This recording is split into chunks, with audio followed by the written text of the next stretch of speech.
Le 6 juin 1944, une aube incertaine se lève sur les eaux agitées de la Manche. Plongée dans la nuit de l'occupation depuis 4 longues années, la France attend impatiemment ses libérateurs américains. Mais davantage qu'une simple libération, c'est l'annonce d'une mutation culturelle profonde qui descend sur la France.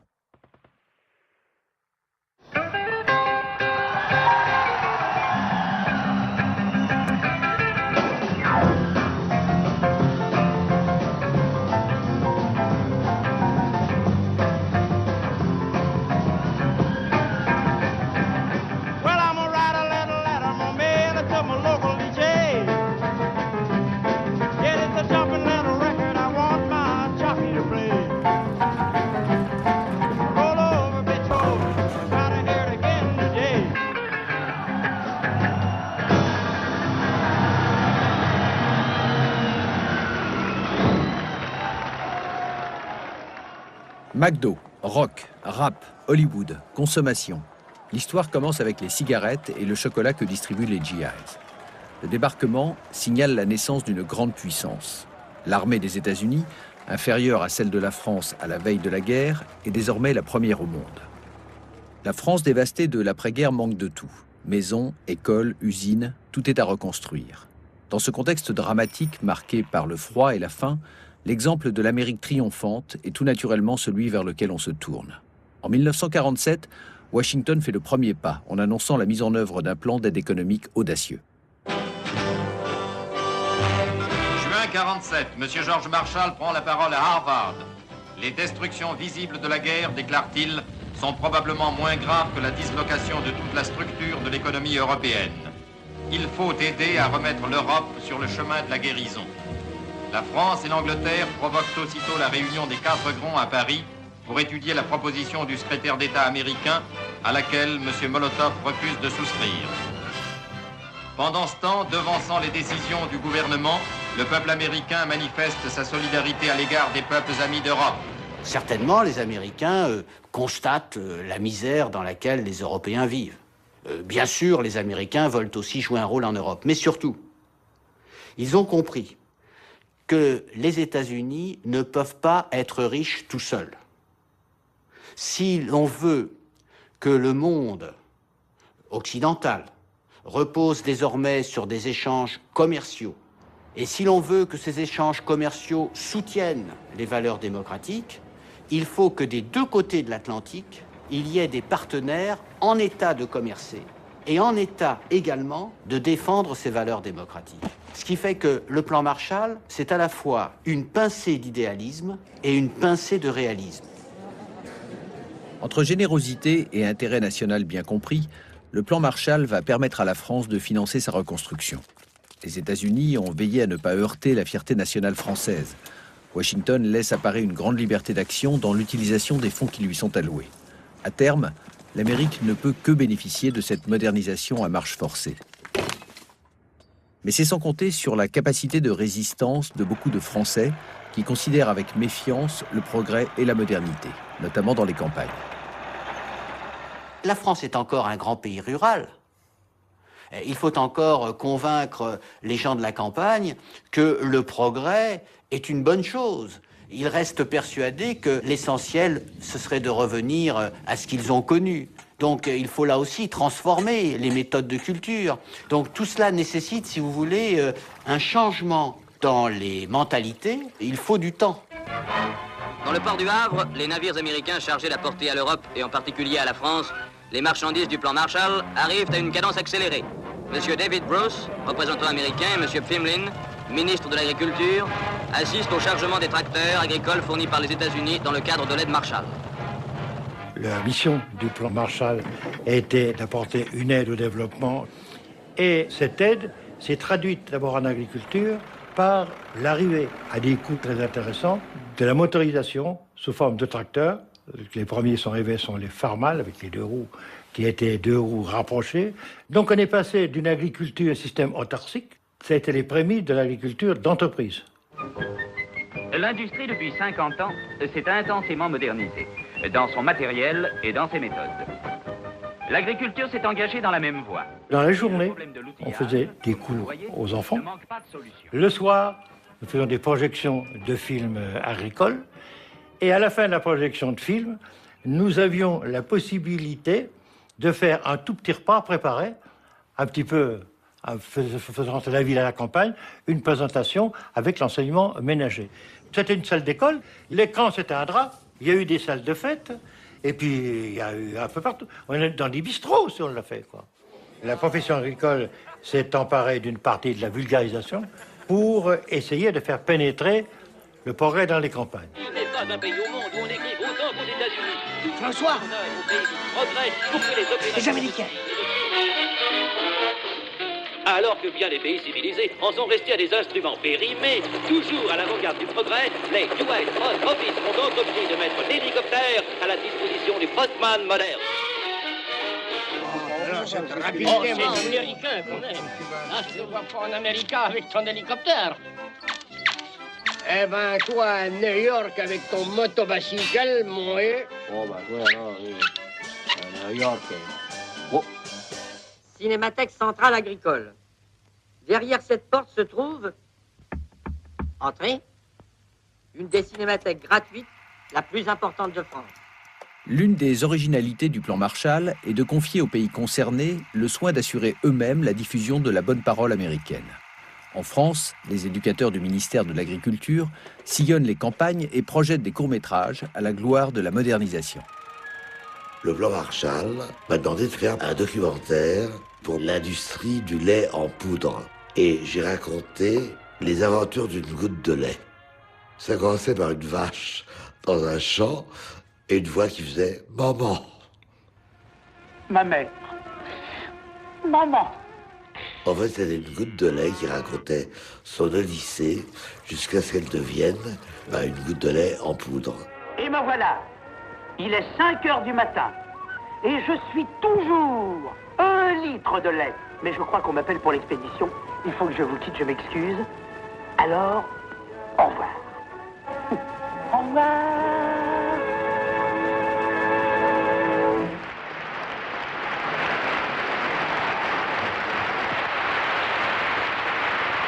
Face au film du plan Marshall, d'autres propagandes s'organisent. En France, où un électeur sur 4 donne sa voix au Parti communiste, la résistance est aussi et surtout politique. Camarades, un long cri d'amour, de confiance et de gratitude jaillit de millions et de millions de poitrines, exprimé en 100 langues différentes, retentit aujourd'hui à travers le monde. Vive Staline! Vive Staline! Crie d'une seule voix le métallo parisien. Le responsable du Parti communiste français, qui s'appelait Maurice Thorez à l'époque, disait « Le plan Marshall est un plan de guerre ».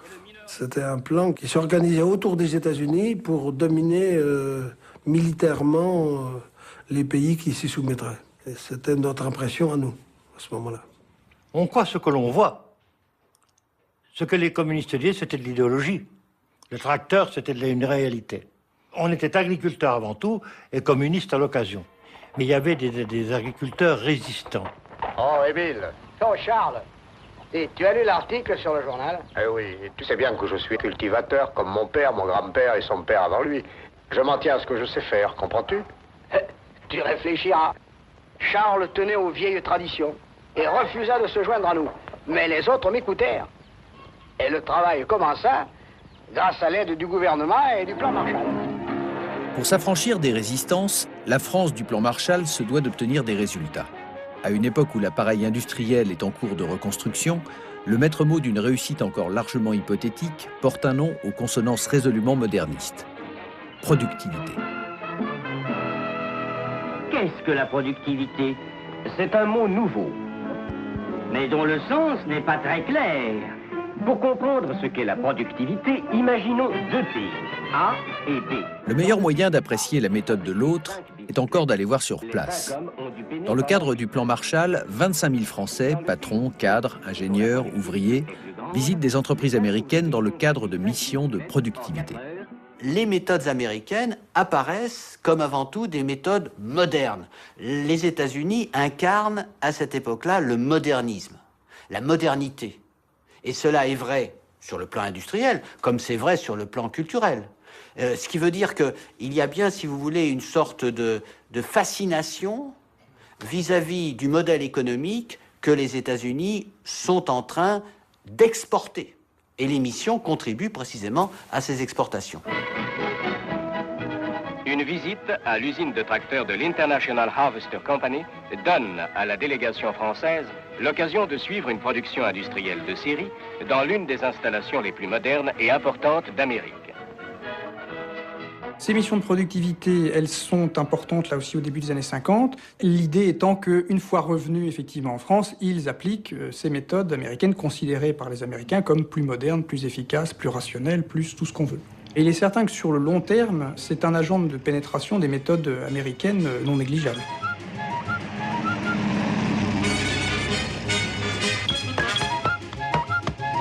Américain,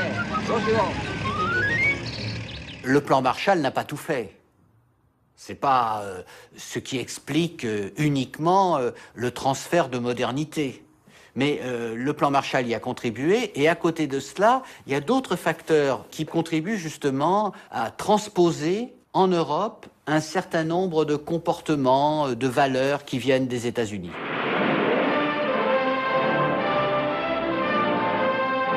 L'un des grands produits d'exportation de l'Amérique est le cinéma. La France, meurtrie par la guerre, a besoin de rêves, et celui que lui propose Hollywood a tout pour séduire. Alors le cinéma, c'est un des gros chapitres de l'influence américaine, puisque quand se pose la question de débloquer une aide financière d'urgence à la France en 1946, donc est signé un protocole d'accord, le protocole Bloom-Burns, dans lequel il y a une petite annexe qui prévoit que sera accordé un traitement préférentiel aux films américains. C'est un accord qui va déclencher une tempête de protestation en France, dans le milieu cinématographique. On va crier à la mort du cinéma français, etc. Parce qu'effectivement, on va donner plus de temps d'exclusivité aux films américains. Les films américains, porteurs d'une idéologie étrangère, envahissent nos salles.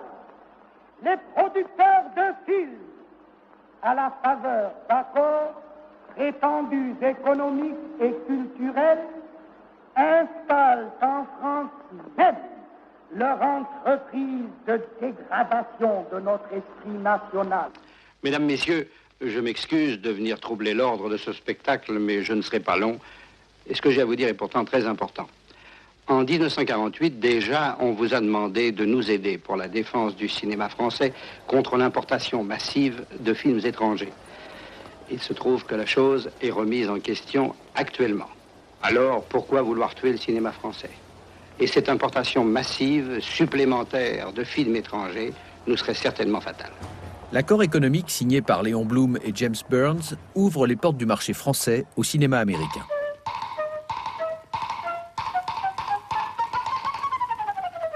La France s'insurge contre ce qu'elle considère comme une menace culturelle. Mais pour les États-Unis, le cinéma n'est pas un art. C'est avant tout une arme économique, au même titre que l'autre grand symbole de son industrie conquérante. Coca-Cola s'est implanté autour des années 49, mais l'implantation a été extrêmement difficile car il y avait un combat très net pour essayer d'empêcher la diffusion de Coca-Cola en France, et c'était surtout un combat politique. Il faut bien reconnaître que Coca-Cola faisait partie véritablement intégrante en fait du système américain, à tel point d'ailleurs que dans les troupes américaines, il y avait des volontaires de Coca-Cola qui étaient incorporés dans l'armée américaine, et c'est de là qu'est venu par exemple le terme du capitaine Cola. Il y avait dans chaque corps un capitaine Cola qui était chargé en fait de l'approvisionnement de Coca-Cola et de la construction des usines à partir du moment où les troupes arrivaient dans un pays bien particulier. Le Coca-Cola devait absolument suivre les troupes américaines, à tel point qu'il y avait un logement qui avait été trouvé à l'intérieur des chars Sherman pour les bouteilles de Coca-Cola, qui étaient fabriquées de façon à ce que ça ne se casse pas au moment des attaques, etc., etc. En France, on aime le bon vin. En 1949, il y a eu un groupe de députés communistes qui ont voulu qu'un texte de loi passe pour interdire la vente. C'est joint des députés de droite qui, eux, défendaient les viticulteurs, car en principe, Coca-Cola avait été désigné comme étant la fin du vin, la fin de la bière. C'était la catastrophe. Ils pensaient qu'il n'y aurait plus de vente. Du Coca-Cola.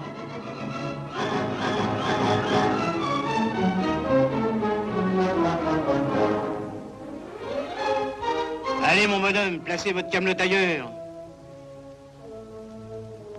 En Amérique. En Amérique. On avait chez nous des produits qui convenaient. On n'avait pas besoin de Coca-Cola. Je trouvais pas ça comme une nécessité, comme un besoin des Français. Moscou a refusé énergiquement l'intervention américaine et l'intervention financière du plan Marshall, ce qui fait que ça a tout de même galvanisé plus ou moins les troupes communistes qui existaient en France, et ils ont eu vraisemblablement des consignes pour essayer par tous les moyens d'empêcher Coca-Cola de rentrer en France. Alliés de circonstances contre le fascisme et le nazisme pendant la guerre, les États-Unis et l'Union soviétique proposent deux modèles de société irréconciliables. Tandis que l'URSS impose sa doctrine par la force de l'autre côté du rideau de fer, l'Europe de l'Ouest devient un enjeu crucial de cette guerre froide à laquelle se livrent Washington et Moscou. Désireux d'éviter la propagation du communisme, les États-Unis et leurs alliés européens décident d'unir leurs forces en 1949 au sein de l'OTAN, dont le siège est à Paris. De manière dissuasive, il s'agit d'établir un cordon sanitaire autour de l'URSS en permettant à l'armée américaine de s'implanter en Europe. En l'espace de quelques mois, l'Amérique établit de nombreuses bases militaires chez ses partenaires de l'OTAN. Casernes, aérodromes, dépôts de munitions. Au total, la France accueille sur son territoire une cinquantaine de ces installations. Les premiers contingents qui viennent dans le cadre des accords qui sont passés avec le gouvernement français, les premiers contingents arrivent en 1950, fin 1950. Et leur présence va s'étaler sur 16-17 ans, puisque les derniers contingents partent en 1967. Donc 17 années de présence dans cette époque de la guerre froide. Tout s'est fait à une rapidité absolument terrible. C'est-à-dire que du jour au lendemain, quand même, il y a des milliers de soldats qui sont arrivés. Donc ils ont d'abord réquisitionné les grandes installations, là, la Martinerie et puis Déole, qui était une usine d'aviation et puis une base militaire assoupie avec un aérodrome qui était complètement périmé. Donc ils se sont emparés de ça. Je dis emparés parce qu'il y a eu une prise de contrôle des terrains qui s'est faite complètement illégalement, avec la bénédiction des autorités françaises, hein, mais en toute illégalité. Là, c'est vrai qu'on a une forme d'implantation qui est une implantation de type colonial. C'est-à-dire, j'arrive, je m'installe, je prends les terrains, sans les payer aux propriétaires, etc., avec la bénédiction des autorités françaises. Hein. Et c'est une affaire qui s'est réglée en justice des années après.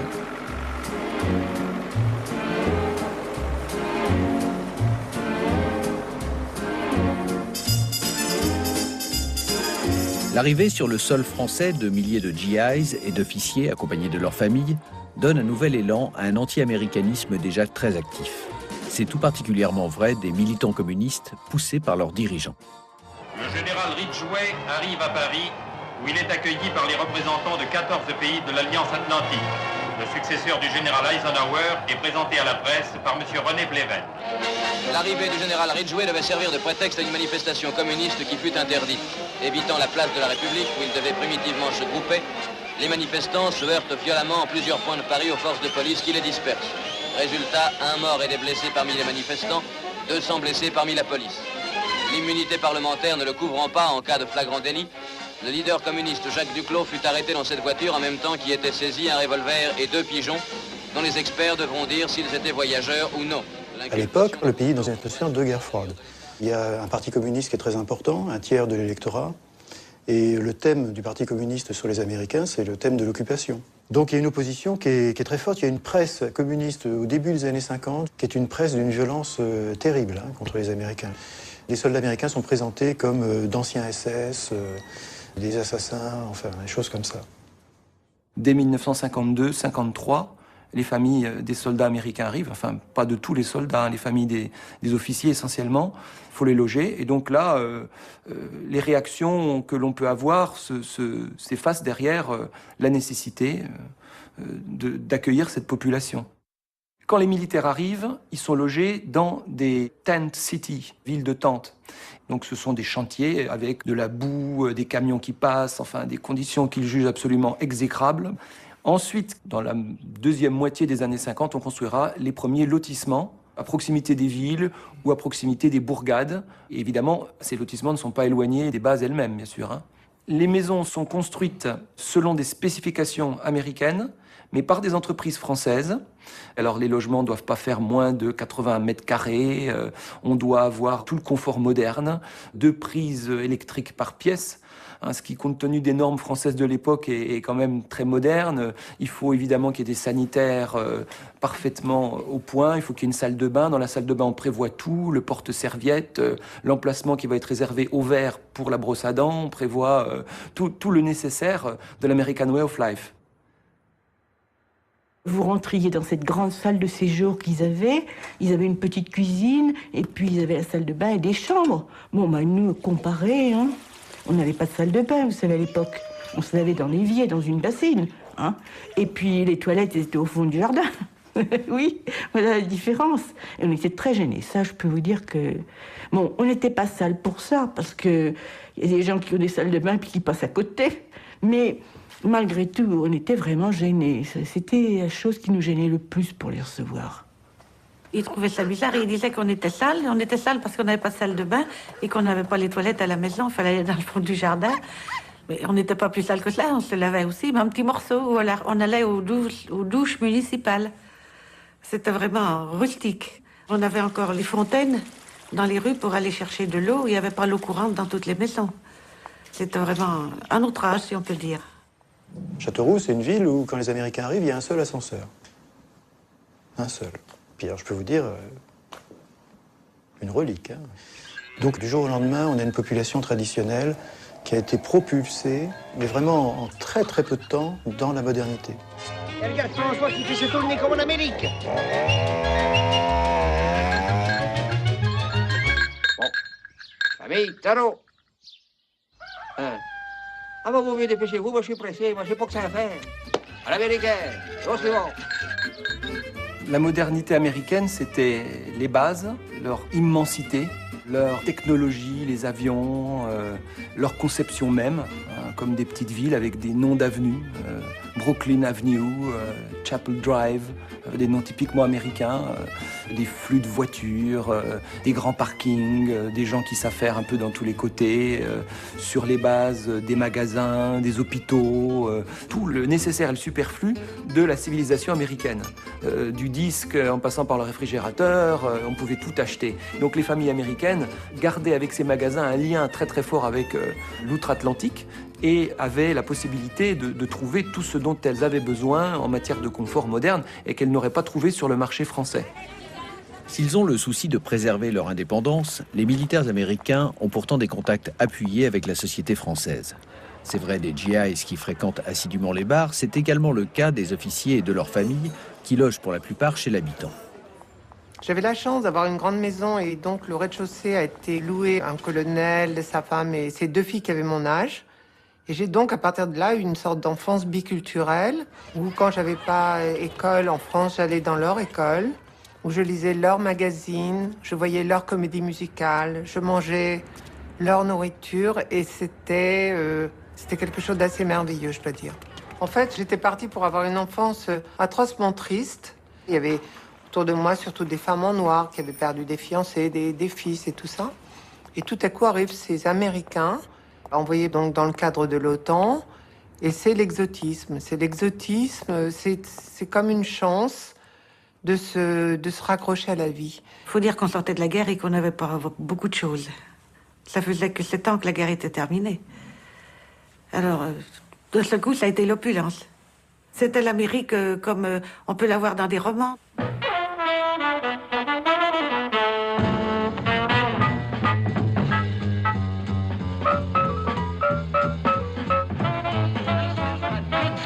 Ici, le réseau des forces américaines. Nous sommes à Orléans et cette station de radio couvre avec celle de Francfort dont elle dépend toutes les régions de France où sont installées des bases américaines. Les soldats américains, d'une certaine façon, comme l'a dit, je crois, le président Eisenhower, ont été aussi des ambassadeurs de l'Amérique. On voulait montrer, en quelque sorte, la supériorité de cette vie américaine, de ce mode de vie. Parce que la guerre froide, ça a été aussi une guerre culturelle, un affrontement entre des modes de vie différents. Et c'est pas seulement des défenseurs de l'Amérique, des défenseurs de l'Occident, c'est des défenseurs aussi d'un mode de vie.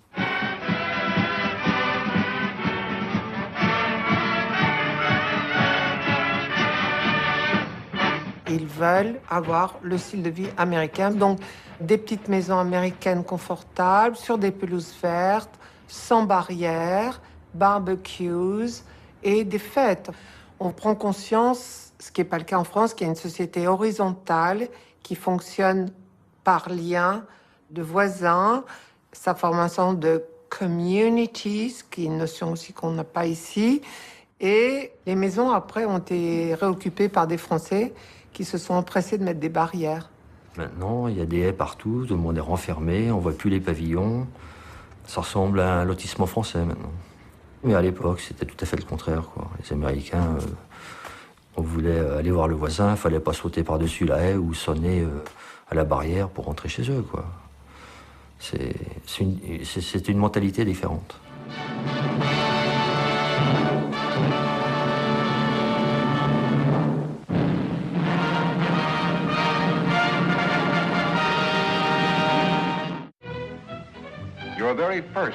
Lors de vos premières observations, le mode de vie des Français risque fort de vous paraître étrange.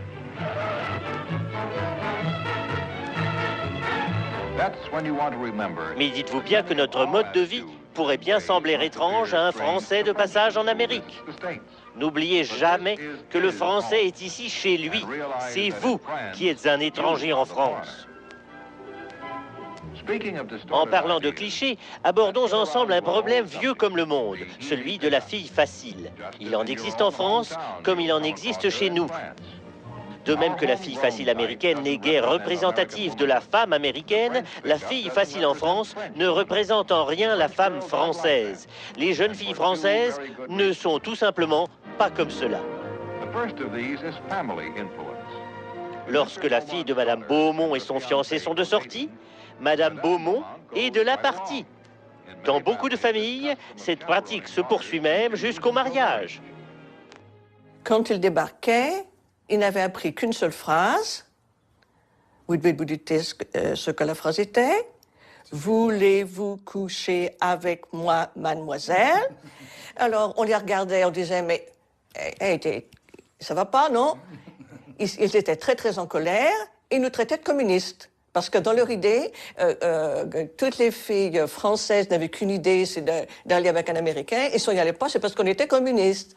Mais finalement, au bout de quelques mois, la majorité avait compris que c'est pas comme ça qu'on fait connaissance avec des Françaises et ça s'arrangeait. Mais au début, c'était tout à fait comme ça. Moi, j'ai dansé quelques fois avec eux. Alors, ce qui m'amusait, quand on faisait 3 ou 4 danses avec eux, ils nous demandaient un mariage tout de suite. Ils avaient vite pris la décision. Il faut reconnaître qu'ils étaient beaux garçons. À l'époque, ils n'étaient pas gros. Ils étaient minces, ils étaient grands. C'était des beaux garçons. Donc, ils étaient beaux, ils avaient des belles voitures.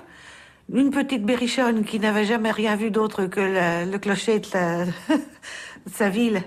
Elle était ébahie, elle était éblouie, il faut dire. Elles étaient éblouies, les filles. Vous savez, quand on voyait les officiers américains qui se baladaient en grosse voiture et puis que les officiers français arrivaient en vélo, il y avait quand même un contraste énorme, hein, donc il y avait beaucoup de jalousie. Moi, j'ai vu des bagarres mémorables à l'extérieur du Joe entre Français et Américains parce que la fille était rentrée avec un Américain. Il y avait beaucoup de jalousie. C'est un petit peu normal, quand on va à un rendez-vous en vélo et puis qu'il y a une grosse Ford Fairlane qui qui part avec votre nana, c'est un peu normal. Moi, les Américains, en France, donc à foutre le camp. Hein. Ils baissent toutes nos femmes et puis nous, les pauvres mecs à côté d'eux. Tous les bistrots, c'est américain. On rentre là-dedans. Il y a que on met des dix à la radio là. C'est des dix américains. On sait même plus si on est en France ou en Amérique. Alors c'est dégueulasse. Quoi. On a marre avec eux. Hein. Alors vous seriez pour le départ pour la France indépendante, quoi. Puis c'est tout. Les Américains vont aller chez eux, c'est vrai. Tous les loyers, c'est pour eux. Tous les pavillons à louer, c'est pour les Américains. Il n'y a rien pour les Français parce que les Américains avaient plus cher qu'eux. Alors on loue aux Américains, on loue pas aux Français. Alors les Français sont dans des taudis, dans des cabanes. C'est dégueulasse, quoi. C'est quand même l'image du soldat avec lequel on peut se marier qui prédomine. Il est certain que le soldat américain véhicule le mythe du surhomme et qu'aux yeux de beaucoup de Françaises, je pense, des années 50, il représentait véritablement l'accomplissement total de l'homme que l'on souhaitait avoir comme mari. Alors, on peut constater sur Châteauroux, Chaumont, Orléans et autres, de très nombreux mariages franco-américains.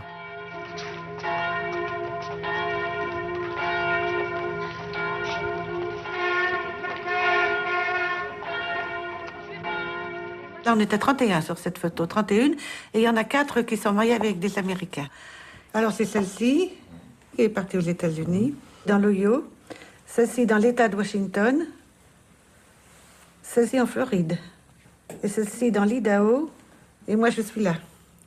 Et il y en a une qui était plus âgée que moi, mais qui habitait pas très loin de chez mes parents. Elle est sortie avec un. Il devait se marier, c'était pratiquement fait. Et puis au dernier moment, il était déjà marié aux États-Unis. Donc ça s'est mal terminé. Grand, sain, moderne, l'Américain prend vite des allures de gendre idéal. Au total, près de 5000 couples franco-américains se forment en l'espace d'une quinzaine d'années.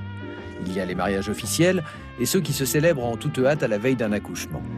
Et puis, il y a ceux qui ne se régularisent jamais, au détriment des enfants. Ni à mon père ni à ma mère, j'en aurais jamais voulu. Ils étaient jeunes. Hein. Ma mère m'a vu, elle avait 19 ans. À l'époque, c'était 21 ans la majorité.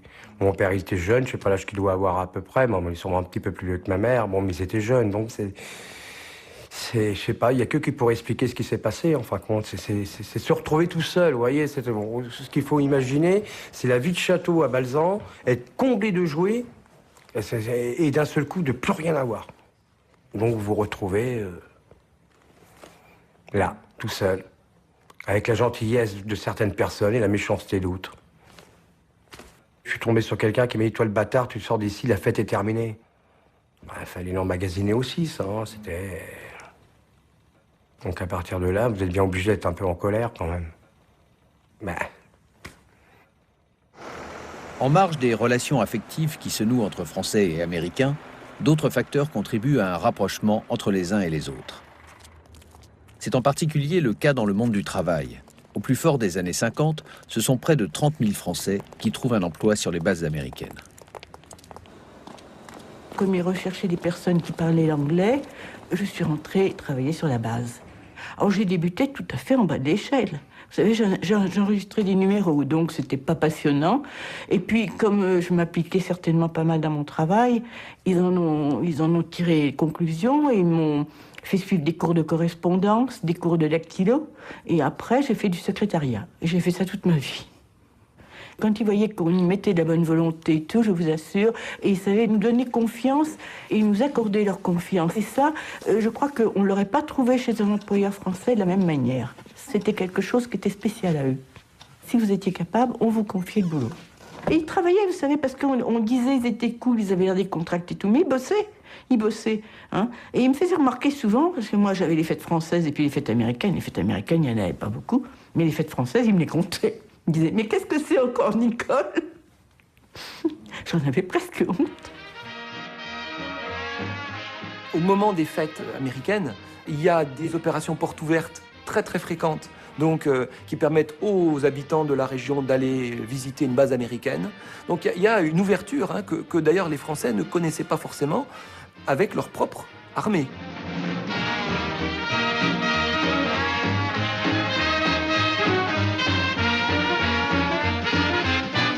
Eux, ils recrutent des gens, et puis ils voient ce que les gens donnent. Ils ne tiennent aucun compte des diplômes. Donc on a des reclassements absolument terribles. On voit des agrégés qui deviennent pratiquement petits employés gratte-papier, puis on voit des petits employés gratte-papier qui maîtrisent bien l'anglais, qui sont débrouillards, intelligents, etc., et qui deviennent des chefs de division. Quand moi j'ai été engagé à Coca-Cola en 1955, j'ai été engagé comme chauffeur et j'ai terminé ma carrière comme directeur des relations publiques de Coca-Cola Beverage. Donc ça fait partie de ça. Tout ce qui est fait dans les entreprises, à l'origine, est venu des États-Unis. Le marketing n'existait pas avant. C'est les Américains qui ont apporté le système, le marketing, les sondages, etc. C'est eux qui ont apporté tout ça. La France, dopée par la productivité et le marketing, entre progressivement dans l'ère des 30 Glorieuses. Avec l'aisance retrouvée arrive la consommation de masse, amplifiée par une publicité à l'américaine. Ils arrivent! Une ère nouvelle commence, celle de l'aspirateur champion du foyer moderne. Le confort ménager a été très long à venir. Moi, je me souviens, à la maison, on avait une glacière. Et tous les jours, il y avait la charrette du marchand de glace, des pains de glace, qui passait tiré par un cheval. On était dans les années 50. Et avec un crochet de fer, il faisait avancer les pains de glace. Il mettait ça dans du papier journal et on remontait ça. Et alors, vous en êtes content? Mais montre donc à la petite Anne, au lieu de rester là comme un bout de bois. C'est là qu'on fait la glace. Les étagères se tirent. Et ici, c'est pour le beurre. Un coup d'éponge là-dedans et c'est vite propre. Tu vois, même à la campagne, ils en ont un. Pourquoi qu'à la campagne, on n'en aurait pas? Nous aussi. Dimanche matin, Madame Dupont s'est levée de bonne heure. On lui a signalé 2 ou 3 trucs intéressants aux arts ménagers. Et Madame s'en va d'un pas guilleret. Adieu la grasse matinée. Et Madame Dupont, nouvelle Alice au pays des merveilles, se perd dans des rêves impossibles, pendant que son seigneur et maître part à la découverte d'un monde qui lui est à peu près aussi familier que la planète Mars. Le rêve, mais qui a été appliqué, c'est effectivement tout ce qui était art ménager. C'est pour ça que dans Elle, à cette époque, on pouvait voir un spécial art ménager. Maintenant, ça ferait dresser les cheveux sur la tête de tout le monde, avec l'aspirateur, toute cette vie pratique et quotidienne appliquée dans les ménages, comme on disait à l'époque, français. Et tout ça, ça venait directement des États-Unis. Permettez-moi de vous présenter Ève, 18 printemps, et un intérêt pour les arts ménagers qui trahit son désir secret de se documenter sérieusement sur son futur métier de maîtresse de maison. Le salon des arts ménagers est là pour la rassurer. Des machines, plus merveilleuses les unes que les autres, seront à son service. L'électroménager est basé sur l'idée de confort. L'idée de confort, l'idée de paresse, on va dire, nous vient des États-Unis. Donc les premiers électroménagers sont un design, en effet, à l'image automobile, c'est un design obèse. Les frigidaires sont rebondis, les blenders, les machins là sont chromés comme ça. C'est un design obèse. L'exemple de l'Amérique ne bouscule pas uniquement les apparences. En simplifiant la vie des femmes, notamment celles qui sont issues des classes moyennes, l'électroménager bouleverse les rapports entre les sexes. Il va permettre à la femme de travailler au même titre que l'homme. Des statisticiens distingués ont calculé combien il y avait de femmes en France en comptant le nombre des jolies jambes et en divisant par 2. Ils sont ainsi arrivés au chiffre de 23 millions, plus de la moitié du total de la population française. C'est l'accès des femmes au travail qui a complètement bouleversé la société française, parce que brusquement, les hommes n'avaient plus de femmes à la maison, et donc les rôles ont été redistribués. Et un des premiers papiers dans Elle, justement, était comment être une bonne secrétaire. D'ailleurs, il y avait des espèces de fiches d'emploi. On leur disait, vous voulez être secrétaire, il faut faire ça. Vous voulez être esthéticienne, il faut faire ça. Vous voulez être médecin. Vous voyez, c'était l'exubérance au travail. Dans la presse féminine, vous allez avoir des actrices comme Martine Carole qui va suivre un régime et expliquer qu'elle se sent mieux dans son corps. Donc ça, c'est complètement une importation américaine. Il n'est pas dit que tout le monde va suivre, mais l'imaginaire se transforme petit à petit. Et l'idée que si on est dans un corps plus sain, on est plus compétitif, ça commence à arriver un petit peu à cette époque-là en France, eh bien ça gagne du terrain à travers ces magazines-là. Dans la presse magazine, il y a aussi une nouvelle génération d'hommes et de femmes de presse qui arrivent et qui créent des journaux. et qu'il est créé en partie sur le modèle américain de la presse magazine. Il y a Paris Match, il y a l'Express, il y a Elle. Ce sont des journaux qui ont profondément transformé la presse française de l'époque. Dans la presse classique, la place de l'image était moins importante. Le ton était certainement beaucoup plus littéraire, beaucoup plus, on va dire, disons, compassé. Or, c'est vrai que le modèle des magazines américains amène cette idée d'une presse d'information avec un nouveau ton, avec des articles beaucoup plus courts, beaucoup de photos des vedettes, avec un rôle de l'image plus important, de façon à frapper le public. Et c'est aussi une transformation dans l'approche du phénomène culturel lui-même, qui est finalement beaucoup moins littéraire.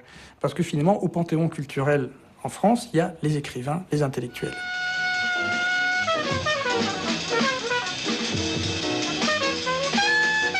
Débarqué plutôt discrètement avant la guerre, puis réinstallé en force dès 1946, le jazz a capturé à ce point l'imagination des Français qui lui consacrent désormais des livres, des magazines, des thèses en Sorbonne, des émissions de télévision et des émissions de radio. Maintenant, Jazz dans la nuit, l'émission de Lucien Malson et André Francis. Bonsoir. Le jazz était quelque chose qui faisait pulser la maison. Et je me souviens que quand j'ai réussi mon passage au lycée, j'avais donc 10 ans, en 55, le cadeau que ma famille m'a offert, c'est que mon oncle m'emmène au Théâtre des Champs-Élysées où passait l'orchestre de Duke Ellington. C'est un des plus grands souvenirs de ma vie, parce que j'avais entrevu au cinéma, mais quand la section de cuivre se lève derrière les pupitres sur Caravane ou sur Take the A-Train, c'est un truc qui vous marque à jamais. Le jazz fournit une bande originale toute trouvée au polar, un genre littéraire en plein essor que la France emprunte à l'Amérique pour mieux se l'approprier. Trompettiste dans les caves de Saint-Germain-des-Prés, Boris Vian choisit de se faire appeler Vernon Sullivan pour ses débuts littéraires. Lorsqu'il développe sa série noire, Marcel Duhamel assume pleinement cet héritage américain. Nous cherchons bien entendu à donner au public des documents. Et je crois que l'ensemble de la série noire, c'est un document unique, en particulier sur l'Amérique. Le décor naturel du polar est celui du film noir. La France tombe sous le charme de ses productions à petit budget qui exportent le romantisme de l'Amérique urbaine.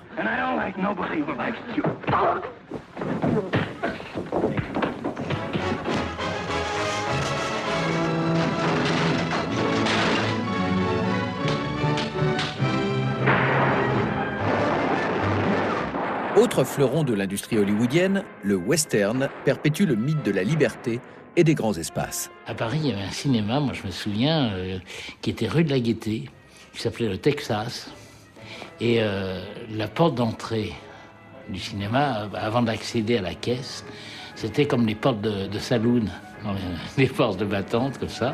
Alors on rentrait, on allait à la caisse, on payait, on allait voir un western de série B. Et quand on sortait, évidemment, on roulait des mécaniques, on poussait les bâtons, et on se retrouvait rue de la Gaîté à Paris, dans le 14e arrondissement. The man with the naked spur.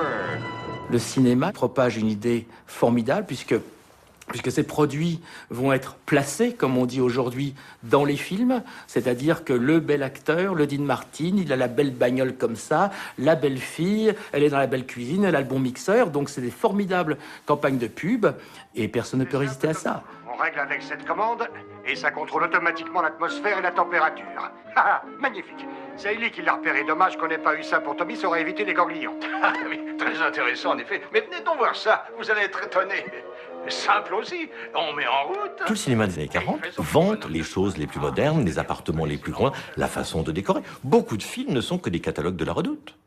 C'est-à-dire qu'on vous montre comment il faut s'habiller, comment il faut se vêtir, comment il faut aménager sa maison, comment il faut avoir un jardin, comment il faut avoir 2 voitures. Le cinéma américain a toujours servi the American way of life. But I am involved. We are all involved. L'American way of life, oui, mais laquelle? L'Amérique elle-même doit affronter les bouleversements liés au progrès.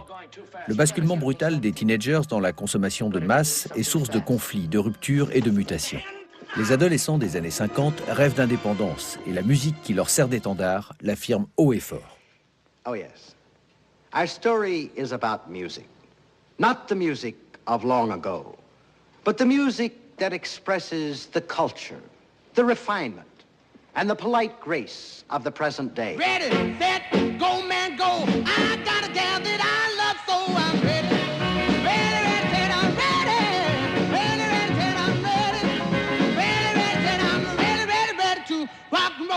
La musique américaine et le rock'n'roll, c'est une impression de liberté qui est multiple. C'est la liberté d'expression, c'est la liberté de mouvement, c'est une révolte qui n'est pas vraiment... Bien sûr, il y a les Teddy Boys, bien sûr, il y a des bagarres, il y a des films, Graines de violence et tant d'autres qui montrent une certaine réaction violente.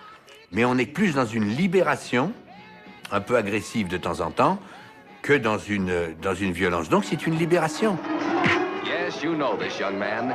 You've heard more about him than any star personality in the modern entertainment world. Yet, here is an Elvis Presley you've never seen before.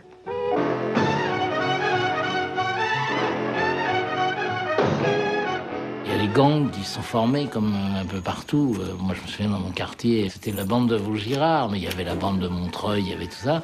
Et là, évidemment, les gens se mettaient en jean. Et puis, sont apparus les blousons. C'était au départ des blousons d'aviateurs américains, des blousons en noir, des blousons de cuir. Et les voyous, d'ailleurs, de l'époque, en France, on les appelait les blousons noirs. Et il se trouve qu'avant d'être journaliste, j'étais catcheur. C'est pas vraiment la meilleure formation. Et j'étais un méchant. Et pour faire monter un peu la pression dans la salle, on arrivait sur la musique de Blackboard Jungle, c'était Rock Around the Clock. Et on avait des blousons noirs et on avait la chaîne de vélo à la main. Et les gens disaient « Salaud, retournez d'où vous venez !» Et on passait pour des voyous.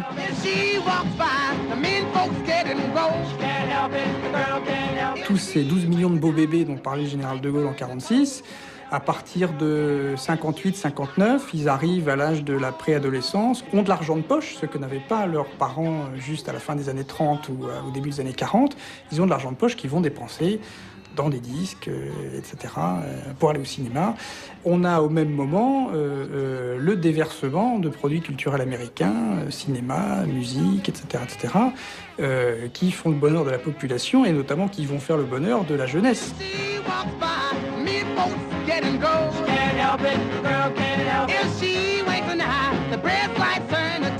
Il y avait une volonté d'émancipation de la jeunesse, il y avait une révolte contre le père. Et le père, c'était De Gaulle à l'époque.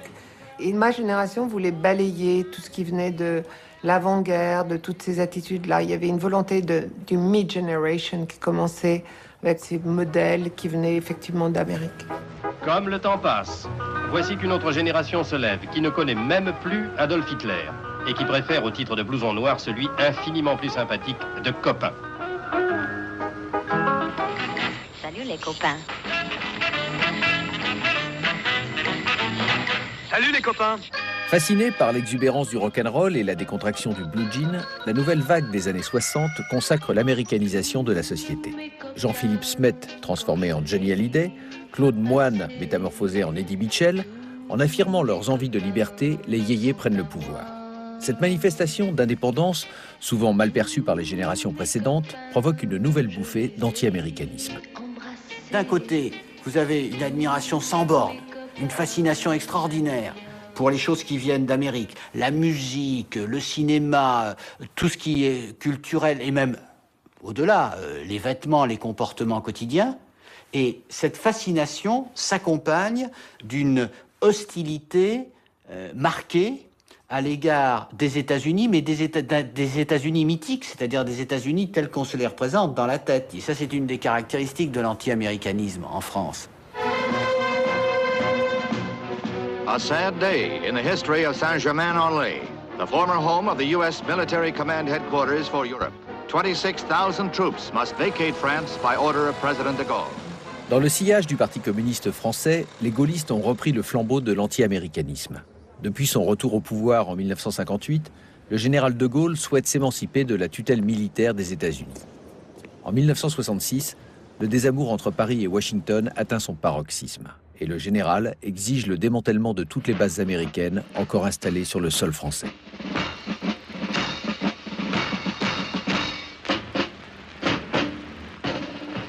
Là se trouvait installé depuis 13 ans le haut état-major américain d'Europe, dont les couleurs ont été amenées devant des détachements américains et français.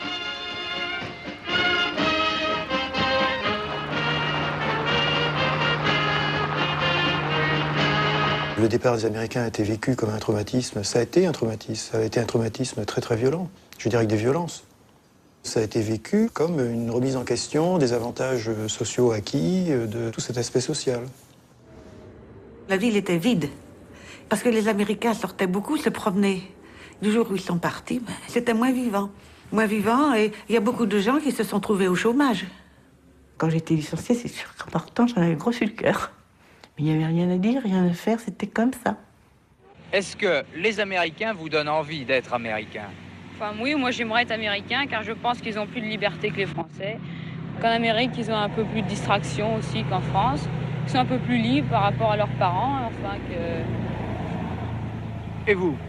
J'aimerais bien être américain pendant un an, mais après, notre grande vue, ça m'amuserait plus. Avec tous les crédits, tout ça. J'aimerais pas être américain parce que je trouve que les Américains ont des coutumes un peu trop excentriques. J'aimerais bien vivre en Amérique quelque temps pour pouvoir étudier leurs coutumes, mais j'aimerais pas être américain. Je préfère être français. Aujourd'hui, ce sont nos propres coutumes qu'il faudrait étudier. À l'exemple de l'Amérique, la France s'est pliée à la modernité. Mais l'évolution de la société française est-elle le fruit d'un mouvement naturel ou bien celui d'une américanisation forcée? Il y a indubitablement une influence américaine importante qui a existé et qui existe encore en France. En même temps, si on regarde bien, cette influence américaine, elle est digérée par la France d'une certaine façon. Et donc, en France, on va utiliser certains aspects qui nous viennent des États-Unis, mais pas tout. Donc moi, je pense que le fait qu'on ait l'impression que nos deux sociétés soient assez proches, que ce soit New York, Los Angeles d'un côté, Limoges, Tours et Paris de l'autre, c'est certainement lié à la présence de produits à peu près identiques, mais je pense que c'est assez superficiel.